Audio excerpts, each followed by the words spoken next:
오늘도 우리 교회에 하나님께서 새 가족을 보내주셨는데, 김강민 우리 성도님 부인 되신 테베카 메릴, 올 3월에 귀한 아들을 낳으신 신혼부부 같아요.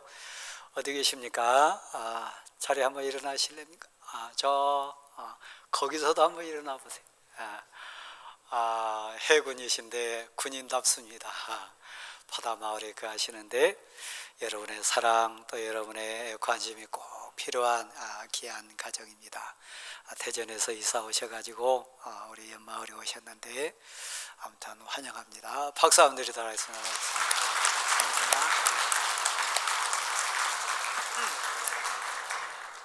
사랑하는 성도 여러분, 오늘도 날씨가 만만치는 않습니다. 이런 폭염과 어려움 속에서도 은혜 사모하여 나온 우리를 세상 사람들은 이해하지 못합니다. 그러나 거룩하게 구별된 우리를 향하여 성도라, 또 거룩한 공동체 은혜 가운데 나온 우리를 거룩한 무리, 하나님의 사람들이다, 이런 특별한 은총의 사람들로 우리가 자리매김을 합니다. 지난 한 주간 사실 때 세상 다양한 인생사의 다사다난함 속에 고생들 많으셨는데, 누구를 막론하고 쉼이 필요하고 또 어떤 인생이라 할지라도 새롭게 출발해야 될 그런 계기가 꼭 필요한 것이 우리들 삶의 또 다른 모습 가운데 하나입니다. 오늘 본문을 저는 마태복음 14장 13절 이하 장면에 나오는 공동체와 그리고 특별한 무리, 또 한 발 더 나가면 특이한 은혜를 체험하고 또 은총 속에 살았던 한 사명자, 이렇게 좁혀가지고 한번 해석을 같이 나눠볼까 합니다.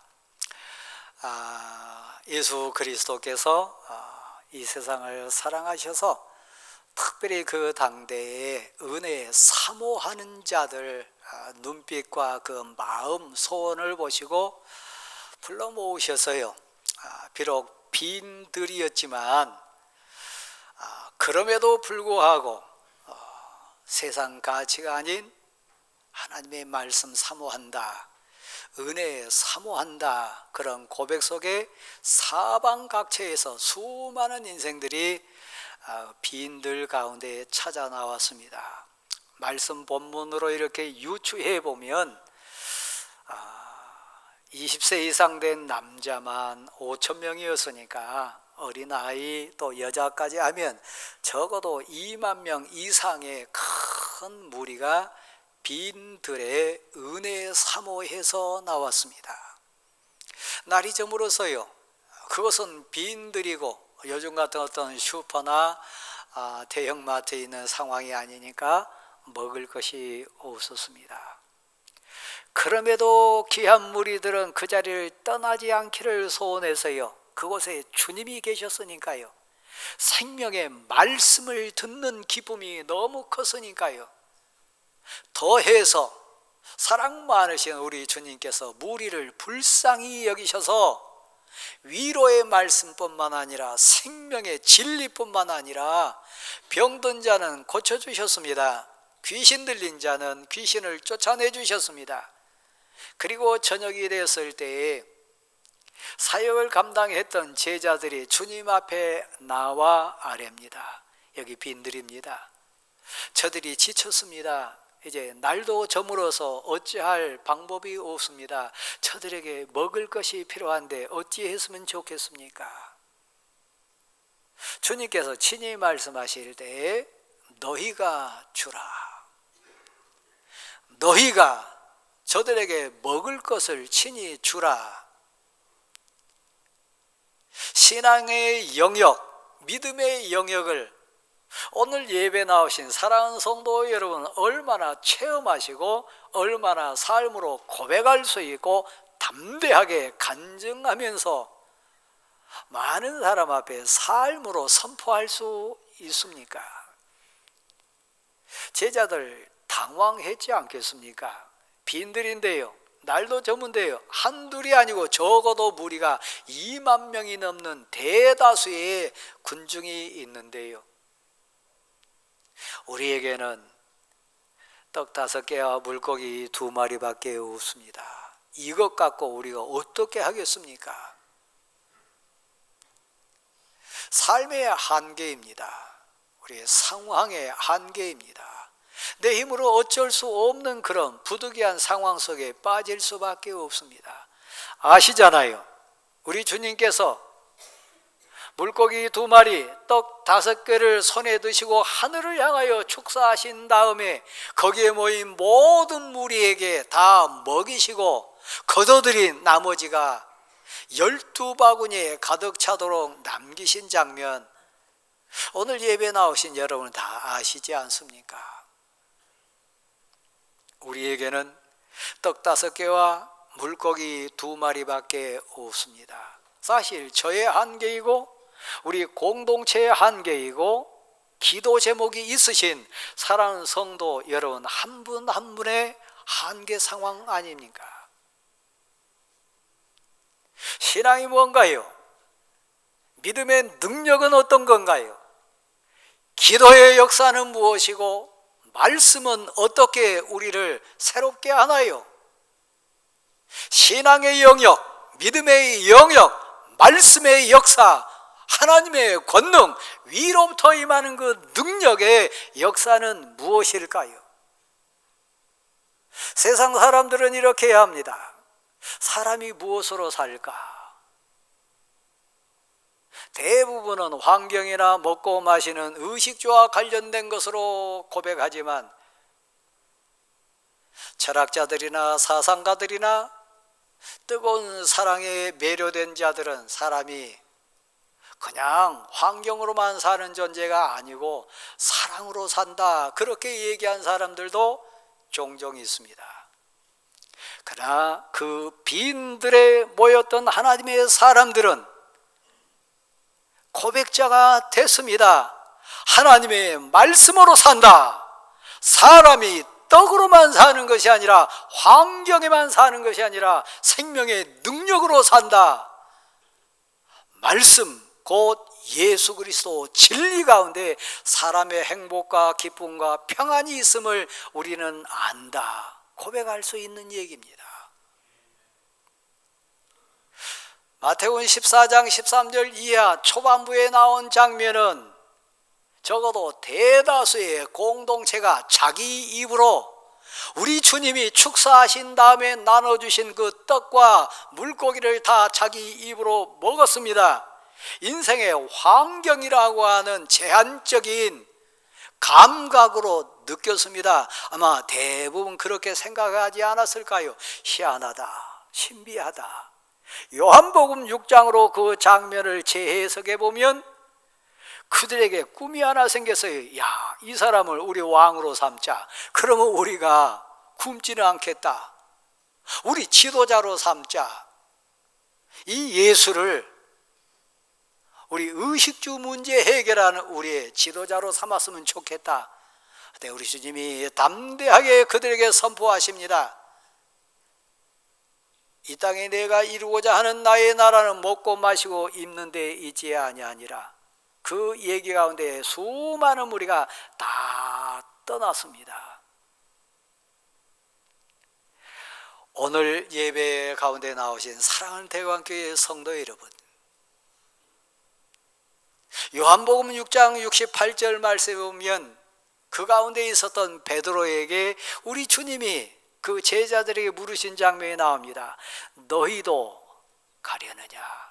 너희 관심도 먹고 마시고 입는 의식주 수준이냐? 너희도 나를 그렇게 생각하느냐? 너희도 내 나라가, 내가 소원하는 이 땅에 천국이 먹고 마시고 입는 것 아니라고 얘기하니까 너희도 떠나기를 원하느냐? 저 다 떠나는 사람들처럼 너희도 그렇게 생각하느냐? 베드로가 입을 열어 진지하게 고백합니다. 주여, 영생의 말씀이 주님께 있는데 우리가 어디로 가리까? 뉘게로 가리까? 사람이 사는 것이 떡으로만 사는 것이 아니라 생명의 말씀, 우리 주님 예수 그리스도의 진리 말씀에 영원한 생명이 있음을 믿으시기를 바랍니다. 그렇다면 여러분께 그 가치로 묻습니다. 오늘 예배당에 나오신 여러분, 여러분의 관심과 여러분의 기도의 주제가 먹고 사는 것입니까? 떡에 있습니까? 진리의 말씀에 있습니까? 생명의 말씀이 능력이라고 고백하는 신앙 고백 가운데 나오셨습니까? 세상 사람들이 말하는 사람이 사는 것이 떡에 있다고 고백하는 그 수준에 앉아 계십니까? 대다수 공동체가 육신의 감각을 통해서 떡을 먹고 고기를 먹었던 그 한계에 멈췄습니다. 그 다음 장면요, 우리 주님께서 12 제자를 따로 부르시고 그들을 재촉해서 배 타기를 원하셨습니다. 갈릴리 호수잖아요. 재촉하셨어요. 빨리 배 타라, 저 건너 마을로 가라. 사역을 마치신, 그러니까 날이 저물었다고 앞 본문에서는 얘기했습니다. 날이 많이 저물었겠지요. 그럼에도 불구하고 배 타고 가라고 하십니다. 재촉하셨다. 순종하는 제자들이요, 구별된 인생입니다. 내게로 오라. 주 예수를 믿으라. 그리하면 너와 너희 집이 구원을 얻으리라. 수고하고 무거운 짐진 자들아 다 내게로 오라. 부르신 우리 주님의 그 부르심처럼 예배당에 오신 여러분, 사명으로 부름받아 가지고 재촉에 의하여 순종하고 나아가고 있는 사랑하는 성도의 여러분, 우리가 성도가 됐습니다. 하나님의 일꾼이 됐습니다. 사명자가 됐습니다. 재촉받아 순종하여 배 타고 떠났던 그 배 공동체, 제자 공동체와 같이 구별된 인생이 됐습니다. 자기 뜻으로 간 거 아닙니다. 여러분이 예배당에 나오신 것, 하나님의 사람이 된 것, 일꾼이 된 것, 특별히 그 본문의 12 제자가 된 것처럼 사명자가 된 것은 사실 내 뜻이 아닙니다. 여러분에게 달란트를 주신 분도, 은사를 허락하신 분도, 여러분을 불러내셔가지고 삶의 현장에 밀어 넣으시면서 재촉해 주셨던 분도 사실 우리의 주권자 되신 주님입니다. 깜깜한 밤이 되었어요. 육지에서 멀리 떨어졌어요. 그러나 그들은 평생 뱃일하고 살았던 어부들이었습니다. 근데 그 본문은 그렇게 진행돼요. 물결로 인하여 고난이 심한지라, 그 물결 때문에 두려워한지라. 평생 뱃일하며 살았는데 그들 의지로 안 된 상황이 됐다고 하는 겁니다. 그 본문의 표현 따라가 보면 고난이 그들에게 임했다고 하는 겁니다. 다시 묻습니다. 그 밤에 배를 타게 하신 분이 주님이십니다. 재촉하신 분이 주님이십니다. 떠나가라 밀어내신 분이 주님이십니다. 그런데 그들이 왜 고난을 맞습니까? 그들이 왜 두려워할 상황에 빠집니까? 여러분이 하나님의 사람이 되고 기도의 용사가 되고 예배자가 됐는데, 주님의 재촉에 의해서 우리가 믿음의 길을 들어선 하나님의 사람이 됐는데 왜 우리 삶에 고난이 임합니까? 갈릴리 인생들로 말하면 그들 평생의 직업의 현장이었던 갈릴리 호숫가에 그들 의지로 제어할 수 없는 물결로 인한 고난이 그들에게 온 사정은 무엇입니까? 하나님이 부르셨어요. 우리 주님이 재촉하셔서요, 보내신 분이 주님이세요. 그 고난을 외면하십니까? 고난 가운데 울부짖고 어찌할 바 모르는 하나님의 사람들, 하나님의 용사들, 주의 제자들, 그 배의 공동체 안에 있는 인생을 우리 주님은 외면하십니까? 14장 13절 이하 장면을 쭉 따라가 보십시오. 사역을 마치신 다음에 그들 입으로 먹고 그들 눈으로 체험하고 적어도 오병이어의 그 기적 가운데 사명자가 되게 하셨던 그 택함 받은 인생이 누구냐면 제자들이었습니다.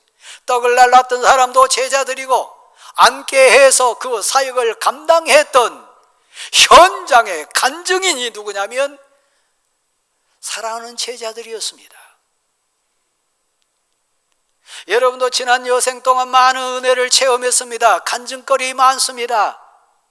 세상 가치나 세상 이론이나 세상 논리로는 설명할 수 없는 영역, 믿음의 영역을 간증으로 체험하신 분이 오늘 여기 앉아 계신 여러분 대부분일 겁니다. 제가 말씀드렸듯이요, 많이 떠나서요 환난이 오고 내가 원하는 것은 먹고 마시고 입는 이 세상 가치가 아니라 선포하셨을 때 많은 사람들이 고개 갸우뚱하면서 실망으로 떠났다고 했습니다. 그러나 영생의 말씀이, 생명의 말씀이 주님께 있는데 우리가 뉘게로 가오리까 우리가 주님을 따르겠습니다. 결단하고 따라 나선 그들에게 주님은 재촉하셨다니까요. 그 다음 기절은 우리 주님이 제자들을 위하여 이 세상을 위하여 따로 기도하러 산에 가셨다. 우리를 위하여 기도하신 주님, 물결 때문에 고난당하고 있는 제자들을 외면치 않으신 주님, 제자들이 그 호수 한가운데서 풍랑으로 인해 죽을 것 같은 고난 가운데 있을 때 뭐 했을까요? 여러분 인생 배가 풍랑에 막 흔들리고 여러분 삶이 뒤뚱거리면서 그 고난이라고 하는 풍랑이 왔을 때 우리 권사님은, 우리 집사님은, 사랑하는 오늘 대광교회 성도 여러분은 그 현장에서 뭐 했을까요? 누구를 불렀을까요? 누구를 찾았을까요? 어떻게 외쳤을까요? 제 신앙 고백으로 얘기한다면 나의 주님, 나의 힘이 되신 하나님, 내가 하나님 사랑합니다. 제게 이 물결의 고난이 있습니다. 내 삶의 현장이 이 배에 하나님 물결이 들어옵니다. 흔들립니다. 죽을 것 같습니다. 주여 나를 살려주소서. 주님이여 찾아와 주시고 이 현장의 주인 되어 주옵소서. 저만 그렇게 기도할까요? 여러분은 그렇게 기도하지 않겠습니까? 우리 가정이라고 하는 배에, 내 직장이라고 하는 배에, 내 인생이라고 하는 배에 풍랑이 일고 바람이 불었을 때 우리가 찾는 대상은 그 시간에 그곳에 와줄 수 있는 유일한 분은 우리 주님 예수 그리스도 아니었을까요? 부르짖으면, 주님의 이름을 부르면 우리의 주님 되신 예수 그리스도를 찾는 자에게 그 밤에 그 현장에 주님께서 물 위를 걸어오세요. 물 위를 걷는 인생이 세상에 어디 있습니까? 이건 믿음의 영역이요, 신앙의 영역이요, 제자들의 울부짖는 기도에 응답하셔서 물 위를 걸어오신 우리 주님, 우리가 믿는 전능하신 나의 하나님 되심을 믿으시기를 바랍니다. 여러분이 풍랑을 만나서 흔들리는 배 안에 있습니까? 여러분 가정이라고 하는 배, 사업 현장이라고 하는 배가 지금 흔들리고 있습니까? 부르짖으십시오. 주님을 찾으십시오. 간절히 기도하십시오. 한밤중에 찾아와 주신 주님이, 물 위를 걸어오신 전능하신 하나님이 여러분 삶의 현장에 찾아와 주실 줄 믿습니다. 이건 신앙의 영역입니다. 어떤 인생이 그 풍랑이 있는 바다 위를 걸어올 수 있습니까?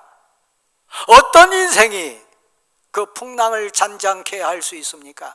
그 어떤 인생이 풍랑이 있는 그 호숫가에서 울부짖는 이 제자들에게 구세주로 와 줄 수 있습니까? 우리는 믿습니다. 저는 믿습니다. 제 인생에, 우리 대광교회 사역 현장에, 사랑하는 대광교회 성도 여러분 삶의 현장에 풍랑 위를 걸어와 주시고 그 풍랑을 잔잔케 하시고 안심하라, 나는 너의 하나님이다, 나는 너의 주인 된다 고백해 주실, 선언해 주실 분은 우리의 주님 예수 그리스도인 것을 믿으시기를 바랍니다. 주님이 찾아와 주셨어요. 부르짖는 자에게요, 구하는 자에게요.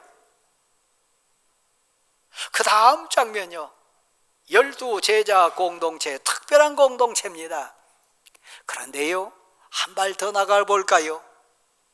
물 위를 걸어오신 우리 주님, 오병이의 기적도 체험했습니다. 여러분, 수많은 병자를 고치시고 귀신 들린 자를 온전케 하시고 약한 자를 강하게 하시고 굶주린 자에게 먹을 것 주셨던 그 전능하신 주님을 특별하게 체험하는 인생이 그 현장에 가보면 나옵니다. 베드로요, 진정 주님 맞으십니까? 내가 의지하고 내가 고백했던 그 주님 맞으십니까? 주님이시거든 나를 오라 하소서. 여러분의 체험은, 여러분의 신앙 경지는, 말씀에 대한 신뢰의 수준은 다 다릅니다. 배 안에 12 제자 있었지만 베드로는 특별하게 고백자가 돼가지고 특별한 체험을 지금 하는 현장의 주인공이 됩니다. 수많은 성도가 있습니다. 수많은 이 땅에 하나님의 백성들이 있습니다. 그 가운데 풍랑이는 배 안에 있는 공동체와 같은 제자 그룹이 있을 수 있고, 그 가운데서도 특별히 물 위를 내 발로 걸어볼 수 있는 특별한 은혜를 입은 베드로와 같은 하나님의 사람이 있다는 얘기입니다. 소원하기는 사랑하는 대왕교회 성도 여러분 모두가 영생의 말씀이 주께 있으니 우리가 누이게로 가겠습니까? 주님은 나의 주님입니다. 주님이 살아계심을 믿습니다. 주님이 나의 능력됨을 믿습니다. 주께는 못할 것이 없음을 믿습니다. 나를 오라 하소서. 오라 허락하셨을 때, 부르셨을 때 풍랑이 이는 그 바다 위라 할지라도 오직 주님을 신뢰하고 주님을 바라보고 주님에 대한 믿음 고백으로. 근데 제가 묻습니다. 베드로 스스로에서 나온 믿음일까요? 저는 그렇게 고백하지 않습니다. 우리 주님이 베드로에게 그 믿음을 주신 거예요. 베드로를 부르신 분이 우리 주님이요. 오라, 선택받은 사랑하는 대왕교회 성도 여러분이 될 수 있기를 소원합니다. 특별한 은사, 은혜, 능력 체험하기를 소원합니까? 하나님에 대한 신뢰의 부분이요, 주님을 온전히 신뢰하고 풍랑이 있는 바다지만 유경인가 하여 두렵고 무서운 존재가 앞에 계셨지만 내가 가겠습니다. 오직 주님만 바라보고 오직 주님을 신뢰하고 발을 내딛었을 때 이 땅에 있는 인생 가운데 유일하게 풍랑이 있는 바다를 걸어간 인생이 베드로입니다. 여러분이 그는 은혜 입은 자 될 수 있기를 간절히 소원합니다. 근데 빠졌어요. 울부짖습니다. 나약한 인생으로 곤두박질을 치고 지금 치는 과정으로 빠집니다. 똑같은 베드로인데요, 베드로 스스로가 한 것 아닙니다. 베드로 능력으로 물 위를 걷는 거 아닙니다. 믿음으로요, 오라 하신 주님에 대한 신뢰로요, 주님이 주권자시기 때문에요. 그 어떤 인생도 베드로라 할지라도 주님께로부터 눈을 떼면, 믿음의 줄을 놓치면, 하나님을 신뢰하지 못하는 순간 그 인생도 바닷속에 빠질 수밖에 없는 연약한 인생인 걸 여러분 고백할 수 있기를 소원합니다. 제가 그렇고 여러분 한 분 한 분이 그렇습니다. 내가 물 위를 걷고 오병이의 현장의 사역자가 되고 내 입으로 직접 오병이어의 떡을 먹어보고 물고기를 먹었다 할지라도 주님께 향한 우리 눈을 만약에 놓친다면, 믿음의 끈을 놓친다면 우리는 가장 연약한 자가 될 수밖에 없습니다. 오늘 본문으로 다시 돌아갑니다. 마태복음 14장에 있는 그 내용처럼 오늘 본문에도 베드로와 같은 구약의 하나님의 사람이 등장하는데 엘리야입니다. 엘리야가 살았던 당대의 상황은 너무나 비참했습니다. 이스라엘 역사상 가장 악한 왕 아합 왕이 왕이었습니다. 가장 간교하고 가장 부패한 이방신을 섬겼던 이세벨이라고 하는 여인이 왕비로 있었습니다. 하나님 보시기에 온 공동체가 타락했습니다. 하나님의 사람들마저 다 숨었습니다. 그때 특별히 부름받은 사명자 엘리야가 등장합니다. 여러분 아시잖아요. 오늘 본문 앞에 장 그 더 앞에 가보면 하나님이 이스라엘 공동체를 징벌하시기 위해서 3년 6개월 동안 비 한 방울 내리지 않았습니다. 이슬 한 방울 내리지 않았습니다. 그리고 바로 앞장면 보면 영적인 싸움 속에 엘리야가 갈멜산 위에서 850대 1의 영적인 싸움을 해갑니다. 절 보시렵니까? 하나님의 사람, 위로부터 임하는 능력을 체험했던 하나님의 사람 엘리야가 850대 1로 당당하게 담대하게 영적인 싸움을 해가는 장면이 바로 그 장면입니다. 하나님이 함께 하셔서 이겨서요, 하나님이 임재해 주셔서요, 그 850명뿐만 아니라 거짓 선지자들을 다 죽였습니다. 그리고 애절하고 간절하게 다시 사명자가 돼가지고 기도했더니 3년 6개월 동안 내리지 않던 비가 내리기 시작했습니다. 그 아합 왕 수레 앞에서 막 뛰어가는 열정의 사명을 감당했던 사람이 엘리야였습니다. 제가 시간 제한 때문에 좀 빨리 진행합니다. 엘리야와 같이 여기 앉아 계신 여러분은 세상 논리나 상식이나 가치로 설명할 수 없는 능력, 은혜, 신앙의 가치의 간증을 다 체험하신 분들입니다.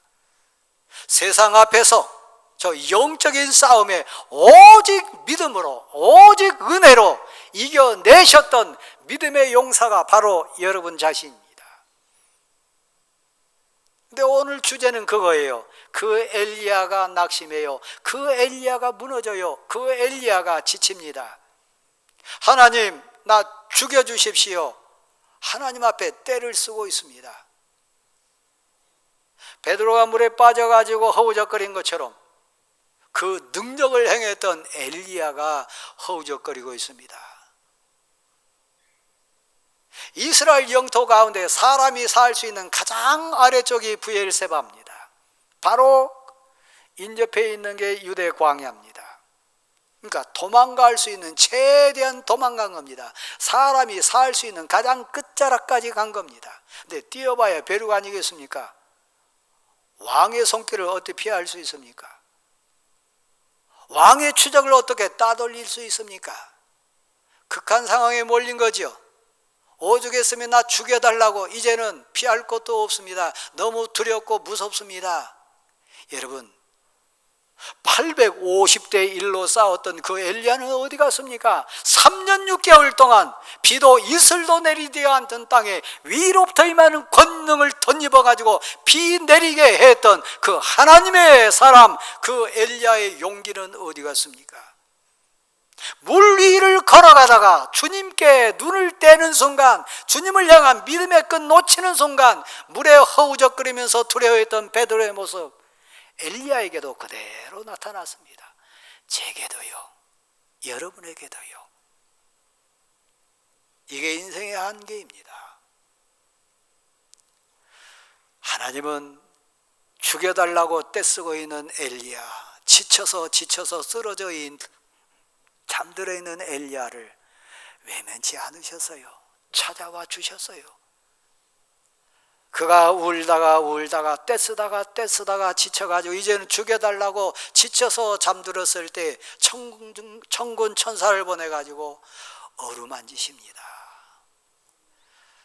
제가 믿음의 표현을 한다면 얼마나 따뜻했을까요? 얼마나 포근했을까요? 막 따귀를 때리거나 그런 게 아니고 가장 사랑스러운 치료와 위로와 사랑의 손길로 천사를 보내서 어루만지시는 주님,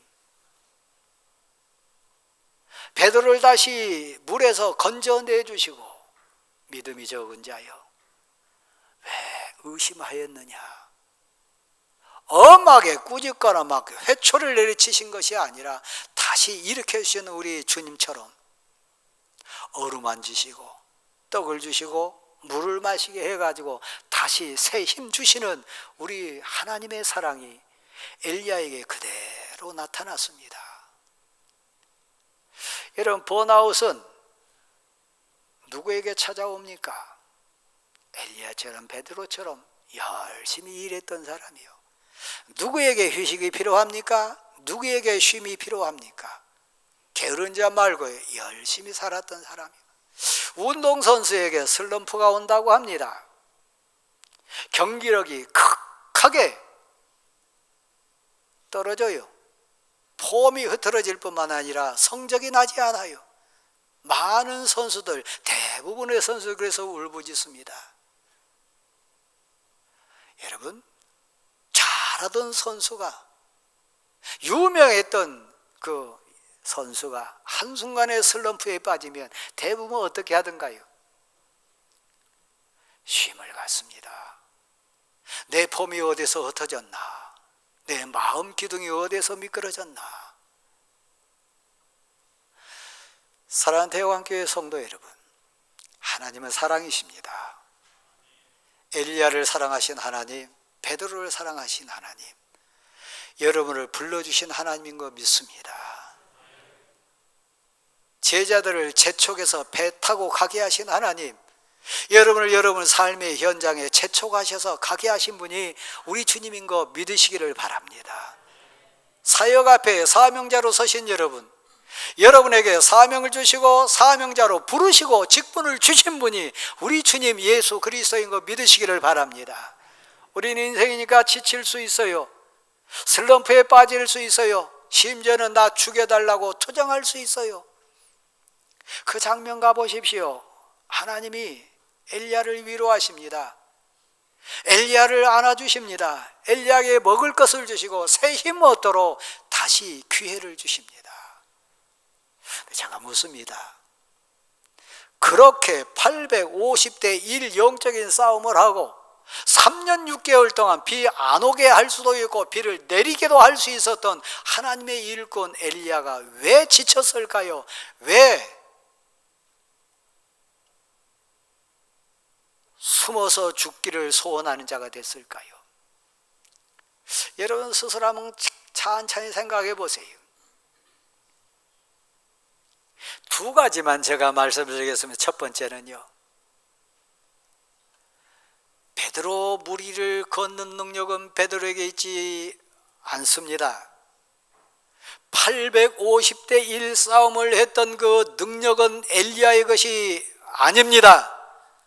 3년 6개월 내리지 않던 비를 내리게 하고 이슬 내리게 했던 그 은총의 단비는 엘리야의 권능 아닙니다. 내 것 아닙니다. 우리는 나약한 인생일 뿐입니다. 여러분이 있는 물질이나 환경이나 여러분의 가족이나 여러분의 일터나 여러분에게 주신 모든 은사와 은혜는 내 것이 아닙니다. 주인이 누군지를 정확하게 여러분 고백하십시오. 주신 분이 하나님이십니다. 취하신 분도 하나님이십니다. 능력을 행하게 하신 분도 하나님이십니다. 내 거 아닙니다. 내 것이냐 착각할 때 하나님 그렇게 역사했는데 지금 제가 너무 두렵습니다. 여러분 왜 두렵다고요? 이세벨이 무서워서요. 아방이 무서워서요. 근데 왜 무섭습니까? 하나님이 지금 나와 함께 하시고 하나님 지금 내 편이 되시고 지금 하나님 주신 능력이 나에게 즉각 임하는 권능을 체험한다면 850명도 무섭지 않았는데 그런 현장이 그런 능력이 지금 내게 임하지 않는다고 하는 겁니다. 언제 슬럼프가 옵니까? 언제 영적인 침체가 옵니까? 심지어는 기도할 힘도 잃어버릴 때가 있어요. 찬송의 의미를 느끼지 못할 때가 있어요. 아무리 예배당에 와서 말씀 들어도 설교가 내 귀에 들리지 않을 때가 있어요. 여러분 어떻게 오시는지 모릅니다만은 저도 설교 준비할 때 죽을 것 같은 상황이 많이 있어요. 아무리 묵상하고 아무리 울부짖어도 말씀이 임하지 않을 때가 있어요. 기도하고 싶으나 기도의 자리에 임재 느끼지 못할 때가 있어요. 찬송 부르고 싶으나 찬송의 의미를 느끼지 못할 때가 있어요. 여러분은 그렇지 않습니까? 그러나 천사를 보내신 하나님, 엘리야를 정확하게 보고 계세요. 어루만져 주신 주님, 먹을 것을 주시고 마실 물을 마시게 한 주님, 정확하게 엘리야를 지켜보고 계세요. 재촉해서 배 타고 건넌 마을로 가라 재촉하신 우리 주님, 제자들을 놓치지 않고 계세요. 외면치 않으세요. 정확하게 나타나 주시고 붙들어 주세요. 여러분의 눈물, 여러분의 외로움, 여러분의 안타까움, 우리 주님은 정확하게 보고 계세요. 이 사실을 믿으시기를 바랍니다. 지친 이유가 뭡니까? 왜 무섭습니까? 왜 이세벨이 두렵고 왜 아합 왕에게 끝까지 쫓겨갑니까? 왜 마음의 기둥이 무너졌습니까? 두 번째 이유는 나 혼자라고 생각하는 거예요. 엘리야가 그랬습니다. 아무리 봐도 다 도망간 것 같습니다. 나 혼자만 남았습니다.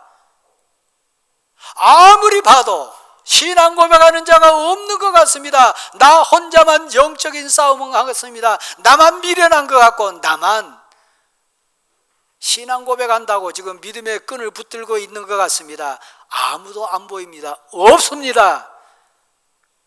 정말 그렇습니까? 저는 눈물 고백 가운데 많이 감사하면서 눈물을 흘리는 고백이 있습니다. 하나님이 이 고난의 때 누군가 나를 위해 기도하는 하나님의 사람들을 이렇게 많이 붙여주셨구나. 나 혼자가 아니라 나를 위해 기도해 주는 하나님의 사람들이 이렇게 많구나. 여러분의 믿음의 눈이 열리십니까? 귀가 열려가지고 그 음성이 들리시고 보이십니까? 엘리야는 그것을 놓쳤어요. 자기 혼자인 줄 알았어요. 하나님 나중에 회복시키는 과정 속에 이렇게 얘기합니다. 너 눈에는 안 보이지만 숨어서 너를 위해 기도하는 사람 7,000명을 내가 남겨놨다.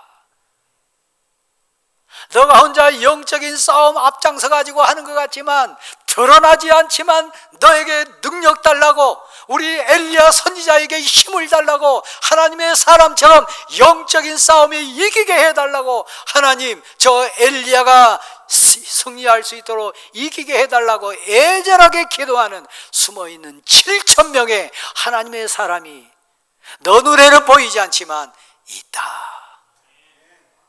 눈물 흘리십니까?